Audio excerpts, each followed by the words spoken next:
Bienvenidos a la Escuela Bíblica con el Padre David Kapkin y Pili Pérez.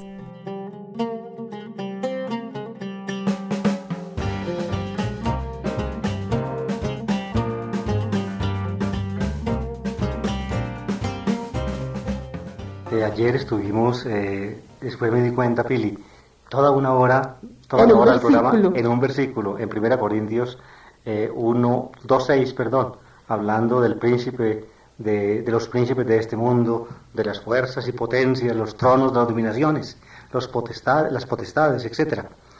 Como es un tema tan complejo, pues evidentemente nos gastó todo ese tiempo. Y seguramente los oyentes podrán recordar, pues una total claridad pues no hay, porque estamos ante concepciones muy antiguas que enraizan en diferentes culturas y que expresan, digamos, valoraciones humanas profundas que aún, digamos, se confunden con los sentimientos propios del hombre o la actitud del ser humano frente a la vida, y que también en alguna forma pues sirven de expresión a realidades de nuestra fe. Habíamos dicho pues que después de la crítica tremenda de San Pablo a la sabiduría del mundo, él empieza a decir que, sin embargo, nosotros hablamos sabiduría entre los perfectos. Hay, por tanto, un hablar en sabiduría cristiano, un hablar, digamos, que lo hacen los perfectos.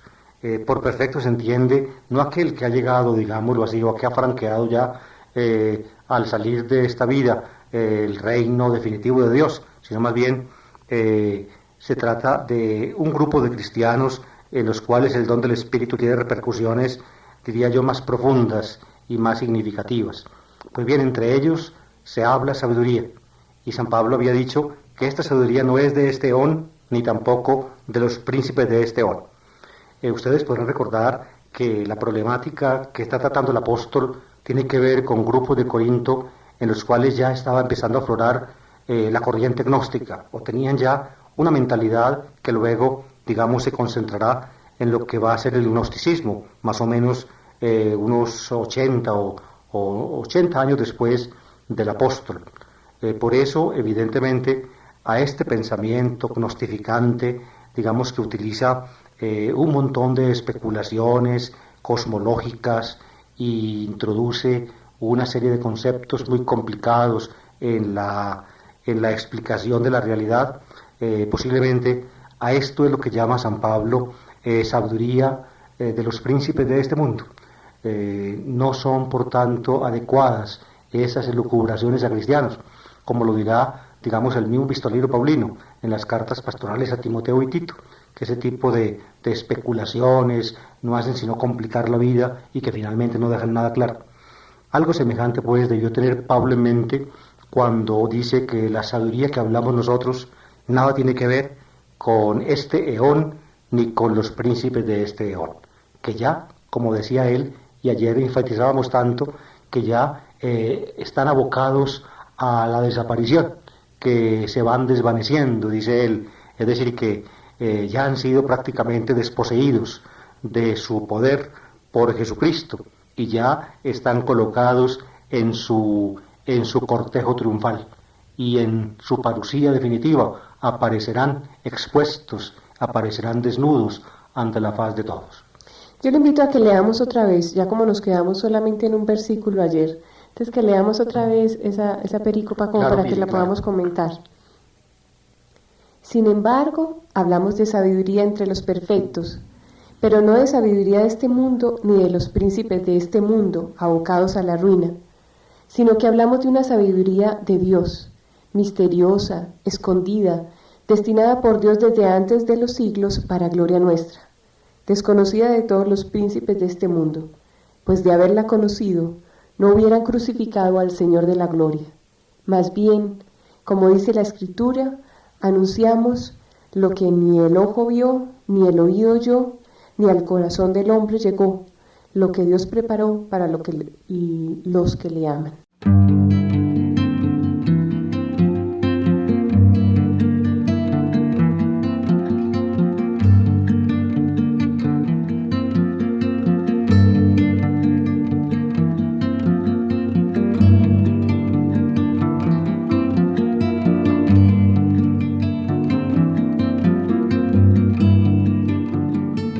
Hemos escuchado pues a San Pablo diciendo que hablamos una sabiduría diferente, la llama Theosophian en Mysteriu, una sabiduría de Dios en misterio, dice explícitamente el apóstol.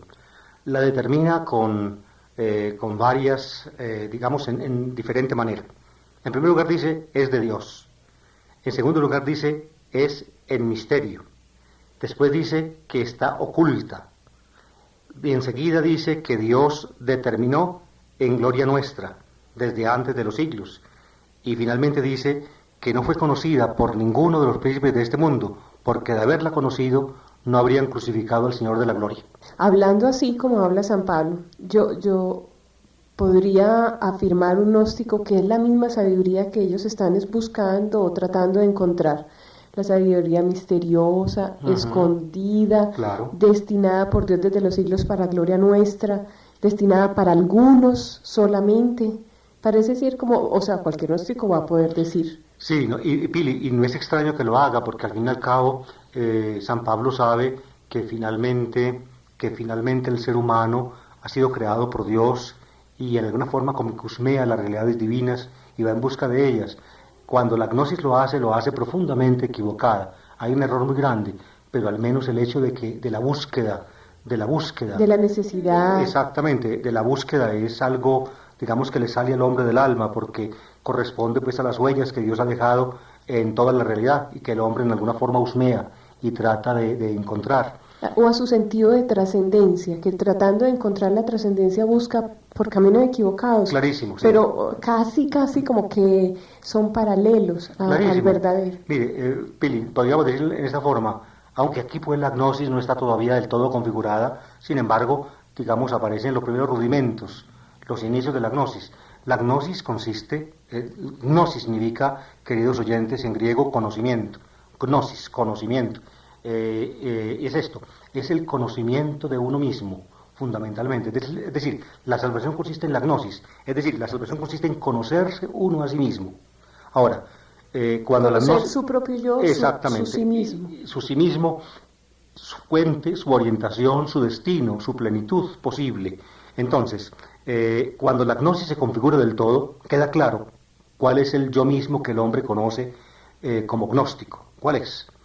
Él conoce, diría yo de esta forma, ¿de dónde viene? ¿De dónde viene? ¿Cuál es su origen? Su origen no es la materia, no es este mundo, no son estas tinieblas, como dirían ellos. El mundo es solamente una trascendencia, un paso, no más. Sí, es decir, de alguna forma, paso, ¿no? para el yo mismo del hombre, para el sí mismo del hombre, para su originalidad prístina, el mundo y la materia son una cárcel donde está arrojado, así lo dicen literalmente. Tenemos que conocer de dónde venimos, a dónde hemos sido arrojados. Venimos del mundo de la luz, somos una brisna de luz preexistente a este mundo tenebroso. Nos arrojan acá y por tanto acá nos encontramos encarcelados. El hombre no se encuentra en la materia y en las tinieblas en el lugar propio, por eso trata de liberarse a sí mismo, y la forma de liberarse, de salvarse, es conocerse, es decir, se conoce. Por tanto, en el fondo, cada cual tiene en sí mismo la posibilidad de salvarse. Es como si volviera a lo auténtico, verdadero del hombre, conociéndose a sí mismo. Exacto, porque en el fondo la salvación consiste en el autoconocimiento. Por tanto, la salvación está a mi alcance, la puedo hacer yo. Nadie la tiene que hacer por mí, exacto, sino que la hago yo cuando me autoconozco. En ese caso, ustedes ven, el cristianismo está a siglos luz entonces del gnosticismo, se diviniza al hombre. Exactamente. Por eso, sí, exacto, claro, porque su origen es divino. El hombre es del mundo de la luz. El hombre se identifica con la divinidad, con la totalidad de la divinidad que es la luz y el espíritu. El hombre es como un pedacito de ella, pero un pedacito que cayó o que fue arrojado y que se encuentra prisionero. Cuando se conoce, y cuando conoce su origen y cuando conoce su actual estar preso, estar arrojado, estar, digamos, desterrado fuera de su ontanar original, entonces el hombre debe regresar allá. Entonces, el regreso es un ascenso otra vez, una salida del mundo de las tinieblas, otra vez al mundo de la luz y encontrar, digamos, al final, en la meta, encontrar otra vez el principio y el origen. Por tanto, se trata de un ciclo eterno, de ir y venir. Es una mentalidad cíclica y en el fondo no histórica. Lo que les acabo de decir corresponde a la mentalidad gnóstica, digamos, ya desarrollada. No sabemos en Corinto exactamente cómo pensaban aquellos grupos o contra los cuales San Pablo pues advierte que cristianamente no deben pensar así. Pero esta sabiduría que critica San Pablo, la sabiduría de este eón y de los príncipes de este eón, debió contener elementos parecidos a aquellos a los cuales yo más o menos he hecho referencia en esta pequeña explicación. Elementos parecidos a eso. Los corintios revestían eso de cristiano, es decir, le daban nombres cristianos a ese tipo de realidades en el fondo de origen no cristiano y que no apuntan pues a lo que el cristianismo realmente nos quiere decir. En Corinto estaba ese problema, de modo que la salvación consiste en el conocimiento, en el autoconocimiento. El hombre se basta a sí mismo y finalmente cuando el hombre regresa a su voluntad original, el hombre se identifica con la luz y con el espíritu y por tanto con Dios.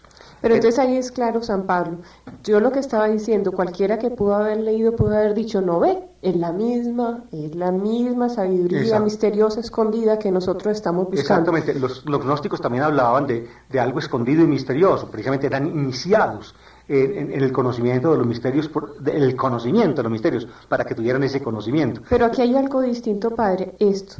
Destinada por Dios. Exactamente, por Dios. A ver, para los gnósticos es lo que tú estabas diciendo, los gnósticos, cada hombre es una centella de ese Dios, es una lucecita pequeñita. Es decir, yo soy Dios y Dios es yo. Exacto. Algo así. Entonces todos somos, pero en cambio aquí Pablo está diciendo que Dios existía antes de nosotros y la sabiduría suya existía mucho más antes de que nosotros existiéramos. En otras palabras, Pili, San Pablo utiliza en alguna forma el vocabulario gnóstico, se acerca a él, el vocabulario de sus adversarios o de los que en este momento él descubre como personas que dentro del cristianismo lo están desfigurando, pero sin embargo piensa diferente.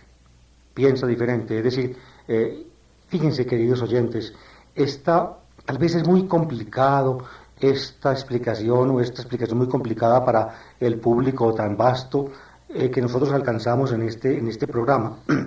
Pero de todas maneras, es bueno que aún la gente sencilla, la gente que no es capaz de seguir con precisión todo lo que aquí estamos diciendo, que comprenda una cosa.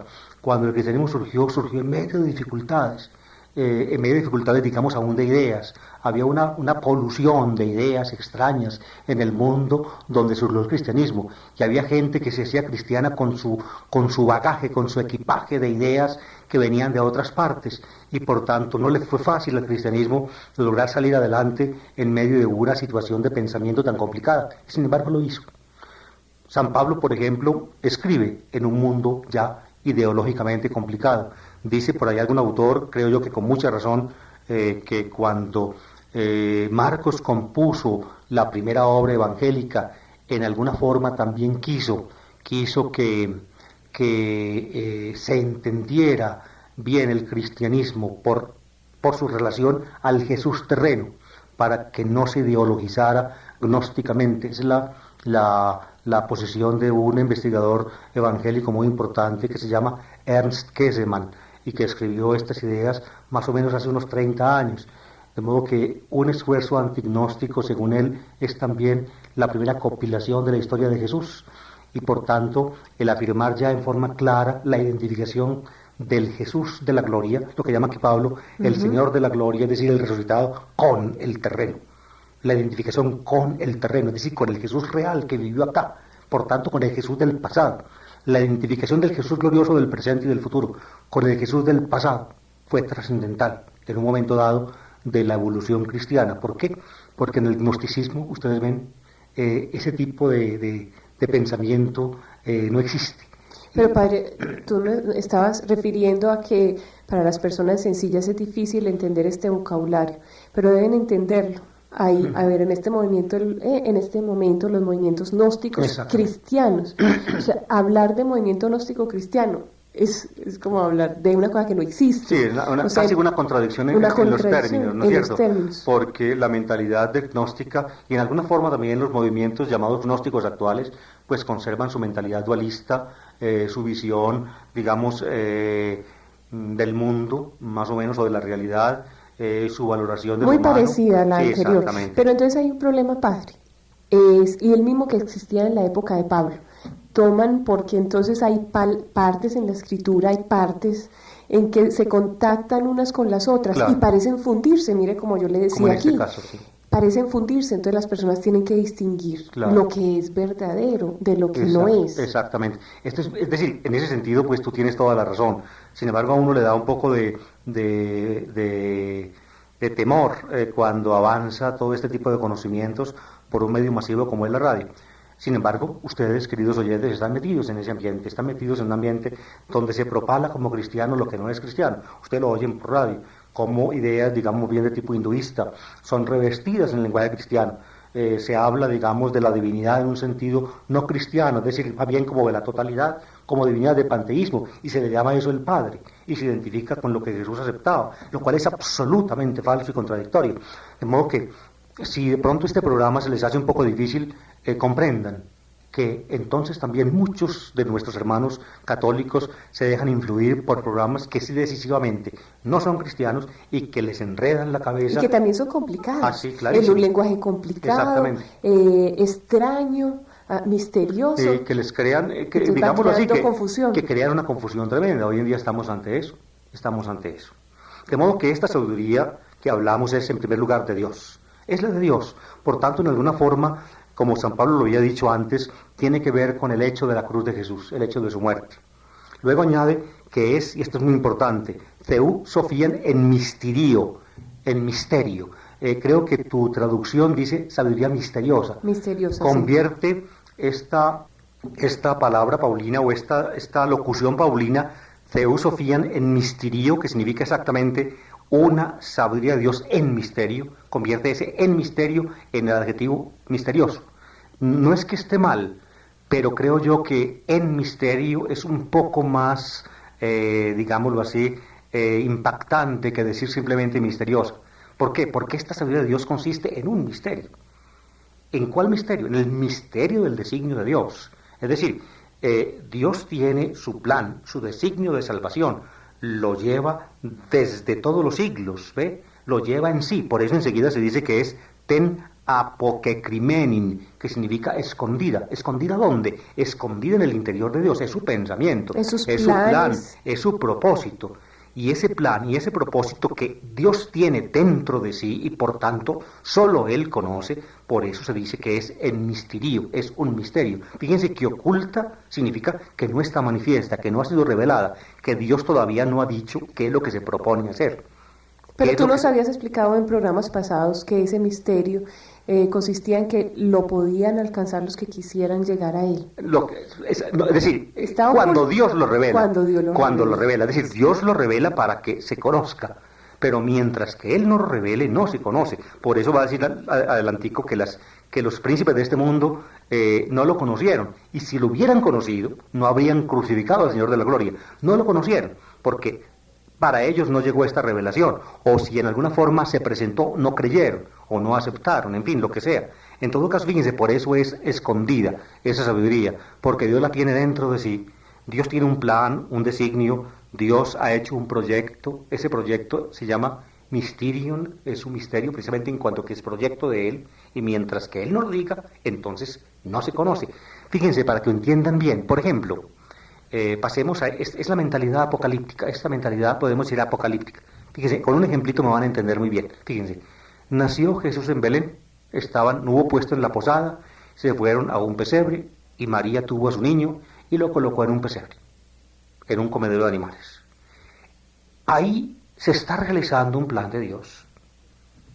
Eso para Dios es una inmensa cosa, porque ahí está sucediendo algo que es de Dios. Ahora, ¿cómo lo van a...? Si Dios no dice quién es ese muchachito que nació y que está colocado en un pesebre, nadie lo conoce. Por eso entonces unos pastores reciben de parte de Dios la Apocalipsis. Viene el ángel del Señor y dice, hoy en la ciudad de David os ha nacido un Salvador, el Mesías y el Señor. Y lo escondido, que es lo que Dios acaba de hacer en su sentido profundo, que solamente Dios conoce.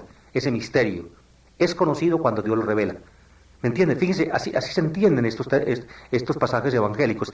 Es decir, si Dios no hubiera dicho quién es el niñito del pesebre, nadie habría sabido, nadie lo habría conocido, hubiera pasado desapercibido, pero Dios lo hizo. Y por tanto, al hacerlo, ¿ven? También Dios tenía previsto el revelarlo, el manifestarlo. Es decir, es misterio porque solamente Dios lo conoce.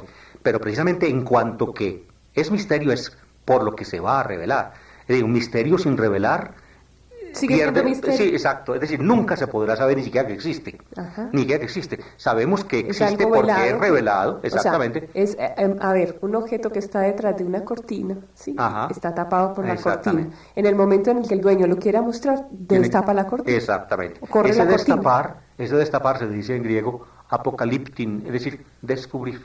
Por eso dice pues que esta sabiduría estaba oculta, es de Dios y consiste en el misterio del designio de Dios, en el proyecto del plan divino.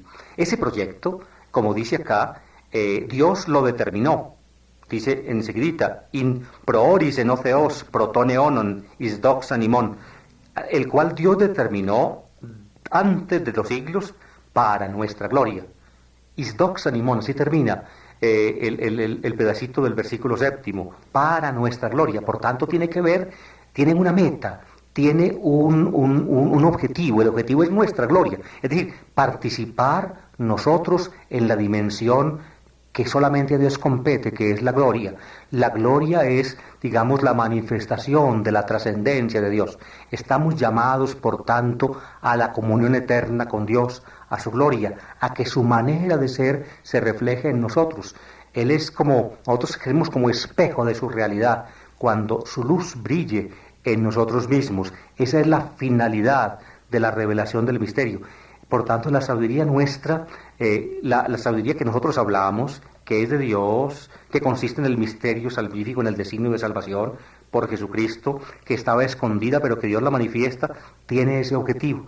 Tiene el objetivo de mostrarnos cuál es la meta del camino, cuál es la razón de ser de nuestra esperanza, hacia dónde vamos, que no vamos hacia la muerte, hacia la nada, hacia el acabarnos, hacia el abismo que nos engulle implacablemente, sino que vamos hacia la gloria de Dios. A ver, yo Es una sabiduría muy hermosa, ¿ve? Esta es una frase muy linda de San Pablo.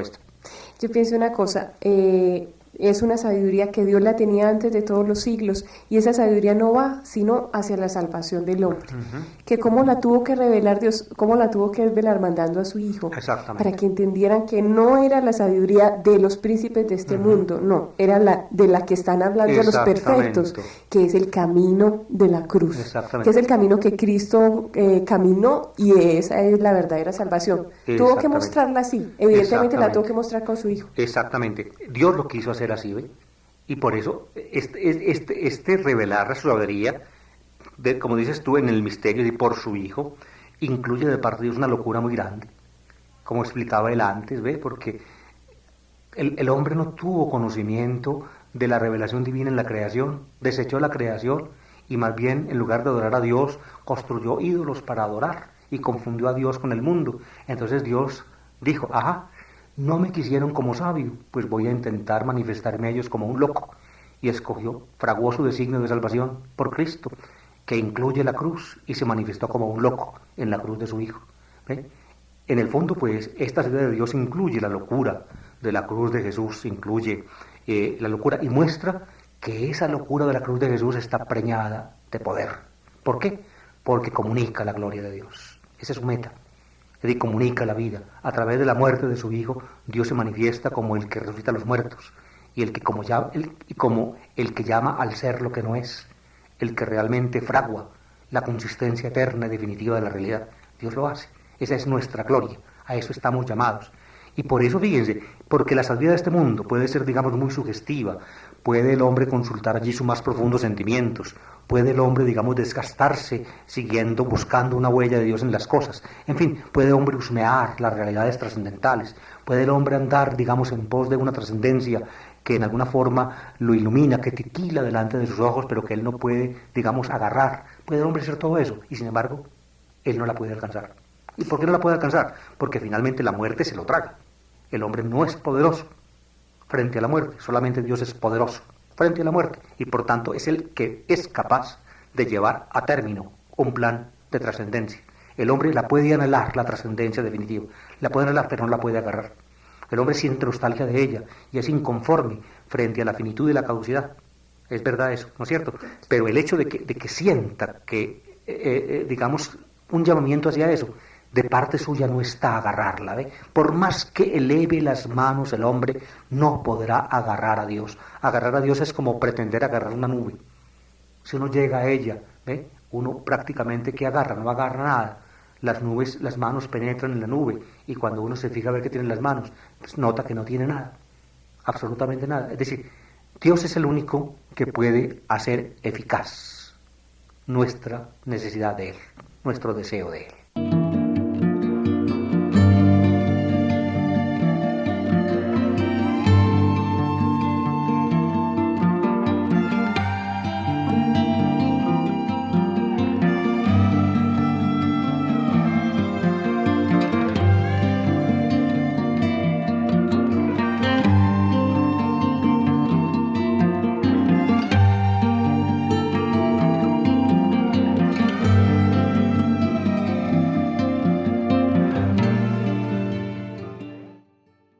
Para nosotros, en la manera de pensar judeo-cristiana y también islámica, Dios fundamentalmente es un tú. Es decir, la analogía de la persona es la que nos permite a nosotros hablar de Dios o dar lo más específico de Dios.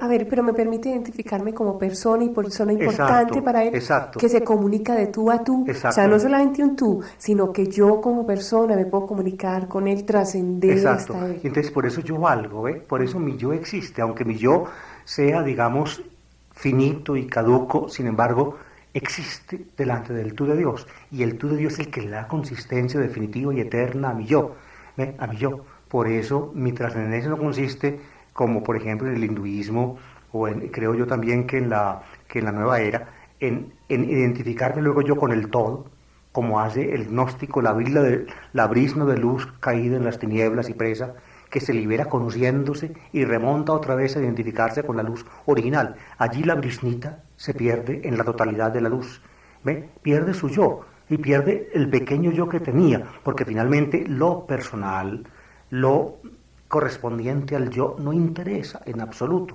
¿ve? Dios es todo. Entre lo que es Dios estoy yo como una infimísima parte que me meto allí o que pertenezco allá. Pero finalmente entonces yo no me identifico personalmente. Yo no soy yo. Se difumina. Hay una escena... Se diluye absolutamente. Se diluye. Hay una escena muy... Es bonita pues dentro de la película de Shirley MacLaine, Mis dos universos. Está ella en la playa y está soplando un viento recio que le levanta como todos los vestidos, casi que se la eleva y empieza ella a decir yo soy Dios, pero si entiendes el sentido, desaparece como persona. Exactamente. Ella ya no es como persona, sino que es como una brisna de viento, una ráfaga de viento. Sí. Deja de ser ella como persona. Entonces no es importante ella como persona para comunicarse con él, sino para fundirse en él. Yo pienso, Pili, que en el fondo de todo esto está las dos formas prístinas como el ser humano puede pensar acerca de Dios. Puede pensar acerca de Dios según la analogía del cosmos, del universo. Y entonces Dios es todo y todo es Dios. Este tipo de mentalidades que estamos hablando acá pertenecen a esa concepción de lo divino. En el fondo es un panteísmo, todo es Dios y Dios es todo. Y la otra forma de hablar de Dios es la analogía de la persona, del yo humano. Es decir, de la limitación del yo humano, el hombre se comprende ante el tú infinito, el tú absoluto. Quizá entre los autores modernos, según mi parecer, pues de los autores, los pensadores de ese siglo, el que más ha enfatizado esta propiedad del pensamiento judeo-cristiano es el famoso sabio judío, ¿cómo es que se llama? Krishnamurti. No, el sabio judío Buber, Martin Buber, Buber, sí. En un librito muy lindo que se llama Das Dialogische Prinzip, el principio dialógico. Es un libro precioso. Luego otros pensadores judíos, pues, aceptando esto, le dicen a Buber que le falta en su dimensión del tú absoluto de Dios también la fuerza, el poder. En fin, hay un escritor judío también muy interesante que sale por ese lado. En el fondo ese ha sido siempre el pensamiento judío y cristiano. Yo hablo de Buber porque Buber evidentemente escribe en las condiciones del pensamiento europeo de ese siglo y escribe, digamos, en alguna forma como deudor de toda la ilustración filosófica de Descartes, Kant, Hegel, es decir, la gran filosofía moderna. En ese sentido, pues, Buber tiene un valor muy grande. En todo caso, cuando uno piensa en Dios desde la analogía de la persona humana, entonces evidentemente el pequeño yo humano como yo tiene consistencia, porque el tú de Dios se la brinda. Yo soy importante. Exacto. Yo soy llamado, yo soy elegido. Hablemosle como a las personas, lo que tú estás viviendo, tu situación, exacto. Tú como persona, como eres. Como y por eres, eso tu nombre eres es importante para el Señor. Por eso, fíjense, en el bautismo cristiano nos dan un nombre. El nombre es como el símbolo permanente y diría yo irrenunciable de uno mismo toda la vida. Yo soy David, tú eres Isabel, tú eres Pilar, María del Pilar. Entonces, para siempre, tu nombre indica tu propiedad, tu especificidad, algo que tú no puedes perder nunca más, porque ninguna otra es Pili. Pili eres tú, no hay ninguna otra Pili en el mundo y jamás habrá otra Pili. Imposible otra Pili tan peluda y tan despelucada como yo. No, hay posiblemente más peludas y más despelucadas, pero en cada caso como Pili. Entonces fíjense, queridos oyentes, esa es la cosa, ¿ve? Es decir, el tú absoluto de Dios le da a mi yo consistencia. Pero todo esto pertenece a esta sabiduría de Dios en misterio, la escondida, la que Dios determinó de antes de los eones para gloria nuestra. ¿Ve? Supone todo este tipo, digamos, de precisiones específicas de pensamiento. Por eso uno difícilmente puede ser cristiano cuando cierto tipo de condiciones de pensamiento no se cumplen. Es decir, difícilmente uno puede ser cristiano si, por ejemplo, es dualista. Tiene una mentalidad dualista. Pero padre, existe en este momento eso es una controversia grandísima. Como dicen, yo creo en la reencarnación, pero yo soy cristiano. Así, es decir, porque en el fondo estas personas nunca han reflexionado a fondo lo que dicen. Es una especie de contradicción en ellas mismas, porque en el fondo no saben qué es lo que dicen cuando hablan de reencarnación y tampoco saben qué es lo que dicen cuando hablan de resurrección. Yo le voy a hacer una acusación grave también. Hay ministros de la iglesia que también no tienen la claridad suficiente. Voy a ser dura, como yo sí puedo ser dura. Hay personas que no tienen la claridad suficiente y están hablando en un lenguaje dualista, que entonces a sus feligreses o a las personas que lo siguen, pues les es completamente difícil entender. Clarísimo. ¿Y eso? A ver, si él me está hablando de esto, que se parece a lo que me están mostrando en la otra parte, entonces eso es cristiano. Obviamente pero es cristiano. Pero fíjate, Pili, que tampoco ese problema que tú constatas ahora es nuevo. Fíjate, en Corinto estaba pasando exactamente lo mismo. Porque esta gente que pensaba en una forma diferente a lo que debía pensar según San Pablo, esta gente eran de la comunidad. ¿Ve? Eran de la comunidad y decían, yo soy de tal, y yo de tal, y yo de tal. Detrás de esa gente de cristianos estaba una mentalidad realmente incompaginable con el cristianismo según San Pablo. De modo que si ocurrió en ese tiempo, puede ocurrir ahora. Es decir, siempre, queridos oyentes, sepan ustedes que en la iglesia hay posibilidades de pensar así o asá. Algunos pensamientos pues no son tan correctos o pueden ser, digamos, positivamente incorrectos. En fin, se dan en la iglesia. Por eso uno tiene que mantenerse, digamos, más bien como con las pilas puestas y con las antenas bien dirigidas. Antenas bien dirigidas. Y finalmente uno sabe que en la iglesia hay pues una posibilidad o una realidad de orientación oficial, el magisterio eclesiástico que llaman, que aunque a veces es lento y a veces es lerdo y a veces también está cubierto por personas que tampoco entienden mucha cosa, sin embargo, esa es nuestra fe y nuestra esperanza, la acción del Espíritu nos va conduciendo por el camino que es. Al menos pensemos eso y dejémonos en esa forma dirigir, en alguna forma pues dejémonos orientar, claro, evidentemente. La Iglesia Católica piensa así, de modo que tengamos al menos esa claridad en la mente.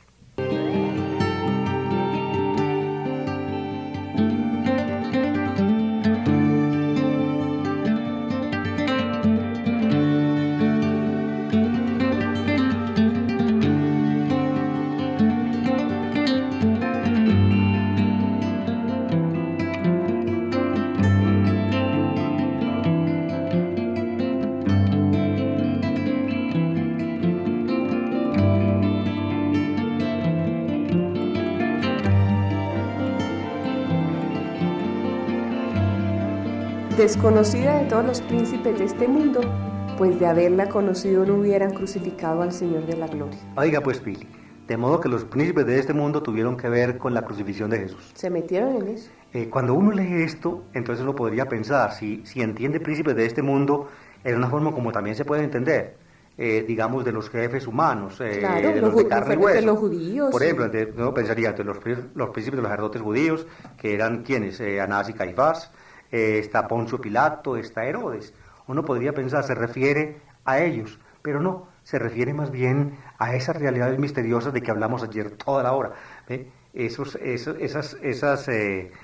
guías, como llama la carta a los Efesios del cosmos, cosmocrátores tus cotus tutu, es decir, los directores o ¿cómo se dice? Los directores del cosmos de estas tinieblas. Es una expresión que está en Efesios capítulo 6, si mal no estoy. Cosmocrátores tus cotus tutu. Son esas realidades, por tanto, más bien maléficas, digamos, que mantienen la estructura de este mundo. Y esas realidades, eso sí, influyen en la realidad, digamos, de las manifestaciones históricas concretas.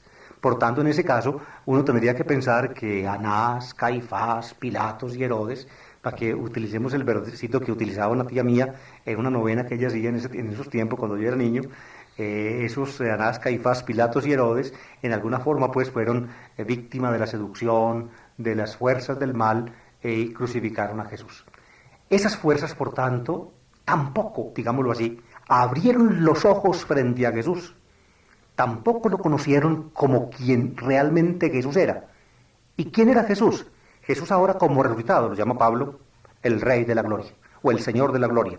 Ton Kyrion tes doxis, dice él, el Señor de la Gloria. Ese es el resultado, ese es el que va a venir. Pero fíjense, y esto es muy hermoso y muy profundo, queridos oyentes, ya pues cuando actuaba en Galilea, ya cuando lo agarraron en el huerto, ya cuando lo llevaron de Pilato, ya cuando lo pasaron por donde Herodes, ya cuando lo crucificaron, en alguna forma el resucitado estaba presente como Señor de la Gloria.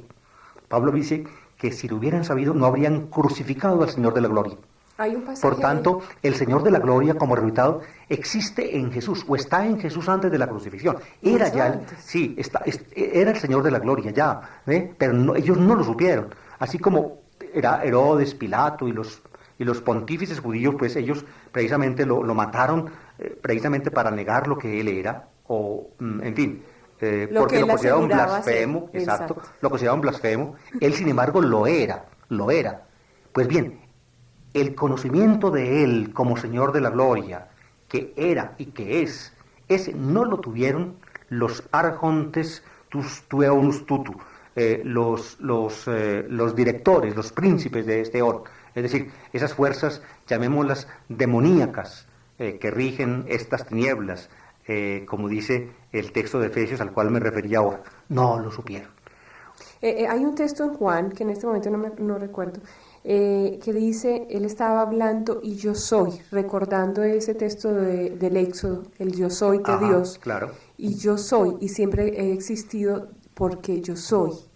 Y que eso fue considerado una blasfemia para los judíos, y casi lo apedrean, y él tuvo que salir de ese momento. Son los puntos culminantes de la autorrevelación de Jesús en el Evangelio de San Juan, cuando toma, digámoslo así, para sí la afirmación yo soy, que en el fondo es el nombre de Yahvé o Jehová. Entonces ahí está que Dios les estaba revelando, pero ellos quisieron cerrar los ojos ante la realidad. Incluso la realidad de la revelación de Dios, cerraron los ojos.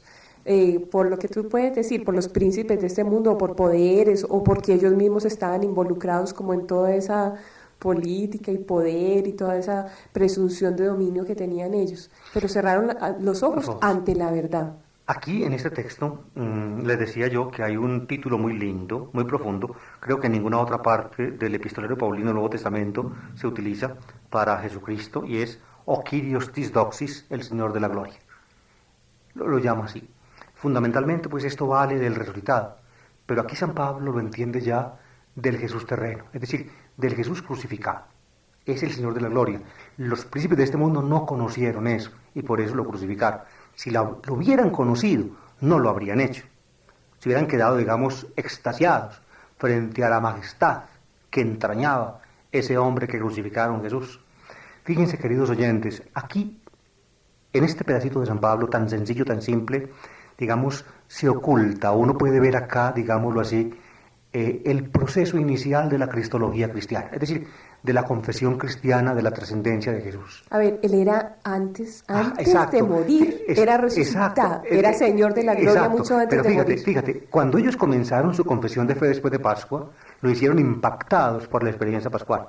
La experiencia pascual los impactó, y por tanto, cuando después de Pascua, ellos dijeron, es el Señor, es el Mesías. Cuando dijeron eso, estaban hablando de quién, directamente, del resucitado, porque esa fue la experiencia que hicieron y que los impactó. Pero luego comprendieron, pero es que lo estamos diciendo del resucitado. Pero es que él era antes lo mismo. Y viene otro paso de la cristología. La cristología consiste en un segundo paso en aplicar al Jesús antes de la muerte y de la resurrección, aplicarle lo mismo que decían de él como resucitado y como venidero. De ahí viene el himno de Filipenses. Empieza, exacto, y entonces empiezan a... Que a pesar de tener condición divina... Entonces, fíjate, Pili, aquí está el proceso de la cristología primitiva. El primer paso fue ante el impacto de la de la visión del resucitado. Ese impacto que lo sobresaltó, que lo sobrecogió, y que hizo salir a su boca, digamos, la confesión de fe del resucitado como hijo de Dios, como Señor, como Mesías, como todo, y fundamentalmente del venidero, del Jesús de la parucía final. Pero entonces comprendieron. ¿Y por qué lo comprendieron? Que ese Jesús resucitado era el mismo Jesús histórico, el mismo Jesús terreno, y empezaron a aplicar hacia atrás lo mismo que decían de él como resucitado. ¿Y por qué lo hicieron? Lo hicieron porque ellos se dieron cuenta y recordaron que ya Jesús durante su vida terrena tuvo muchos rasgos misteriosos que apuntaban a su futuro como resucitado, que apuntaban allá. Ellos durante la vida terrena de Jesús no los habían captado, no habían tenido la suficiente capacidad de captarlo. ¿O no? Jesús lo dijo. Sí. Es que apenas venga el Espíritu del Señor van a entender lo que yo les es la relación diciendo. joánica sobre esto que yo estoy diciendo. El evangelista San Juan reflexiona así, claro. Y es posterior. Claro. Entonces fíjate, todo el proceso de la cristología consiste en empezar a aplicar hacia atrás el mismo grito, digamos, o la misma aseveración de la fe que ellos tienen ante el contacto maravilloso que Dios les brinda con su Hijo resucitado. Ahí, empiezan a leerlo atrás. Y pongamos, Marcos lo lee hasta el bautismo de Jesús, cuando el Padre lo llama, tú eres mi Hijo. Luego, Mateo y Lucas lo leen hasta la concepción. ¿Ve?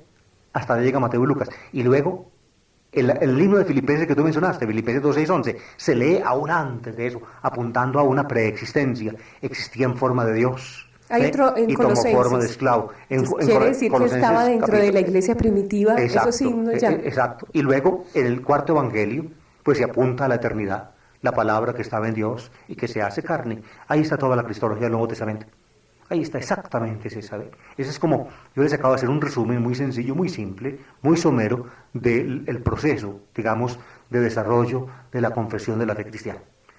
Aquí pues, en esta afirmación paulina tan sencilla, tan simple, en que se nos dice que Jesús el resucitado es ho Kyrios tes doxis, el Señor de la gloria, y que ese Señor de la gloria es el que crucificaron.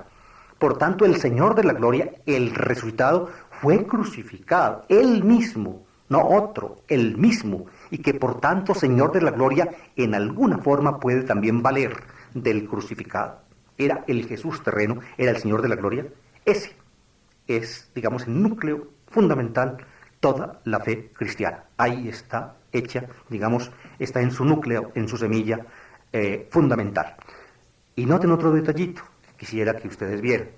Se dice pues que esta sabiduría que hablamos, finalmente Dios la determinó desde los siglos para nuestra gloria,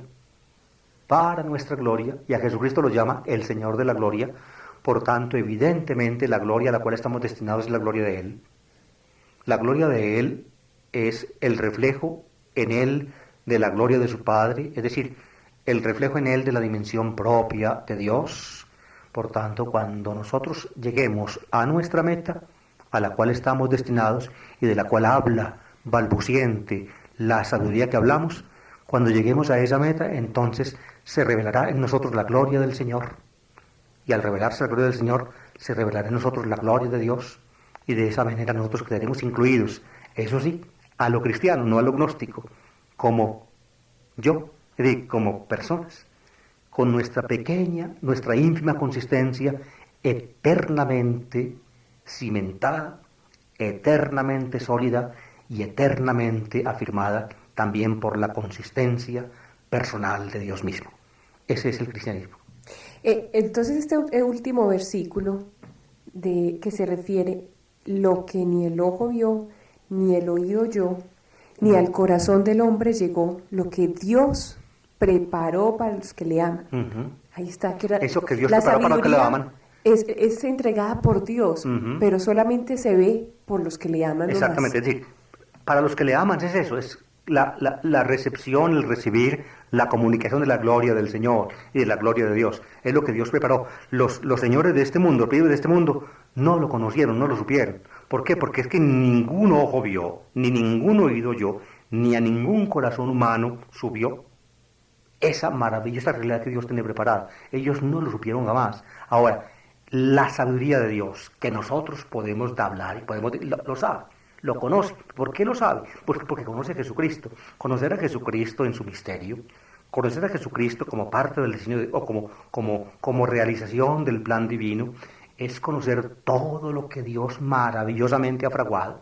Pero entonces ahí está, que el conocerlo se permite es porque es el propio Señor el que abre los ojos, exacto, el que hace que nosotros oigamos las cosas bien y que nos toca el corazón, ya lo habíamos dicho, el que nos toca el corazón. No es por tanto de cuenta propia todo esto, ¿no es cierto? Sino porque por amor recibimos, a Dios, Él nos manda eso. Recibimos esa revelación, la recibimos, y no solamente la revelación para conocer, sino la revelación para participar. Y no es por mi tarea, porque yo me pongo a estudiar y de pronto sí lo encuentro, ¿no?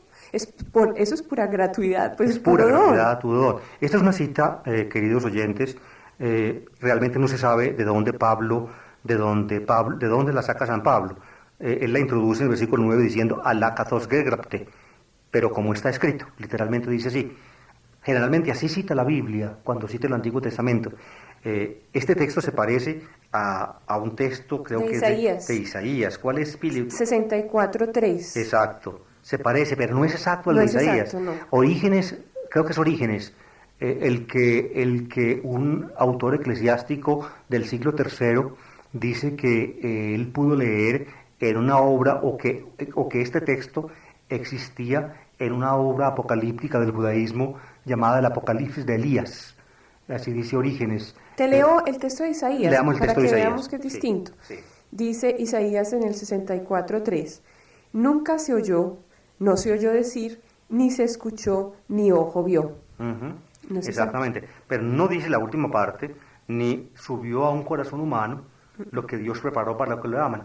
Orígenes dice que eso viene de un llamado Apocalipsis de Isaías, una obra, digamos, judía, apocalíptica, que no entró en el canon judío en la Biblia hebrea, no entró, y sin embargo parece que Pablo la pudo leer, y no es difícil que la hayan podido citar. En el Nuevo Testamento se citan obras judías que no entraron en el canon, por ejemplo la carta de Pedro, se cita el libro de Enoch.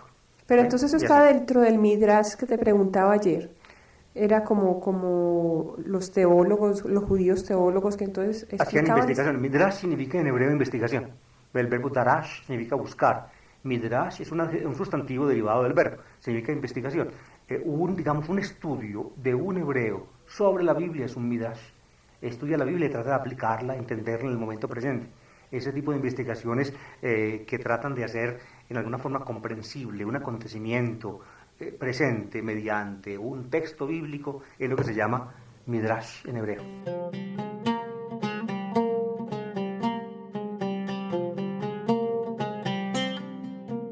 Hemos llegado al final. Gracias por estar con nosotros. Los acompañamos el padre David Kapkin y Pili Pérez. Que el Señor los bendiga.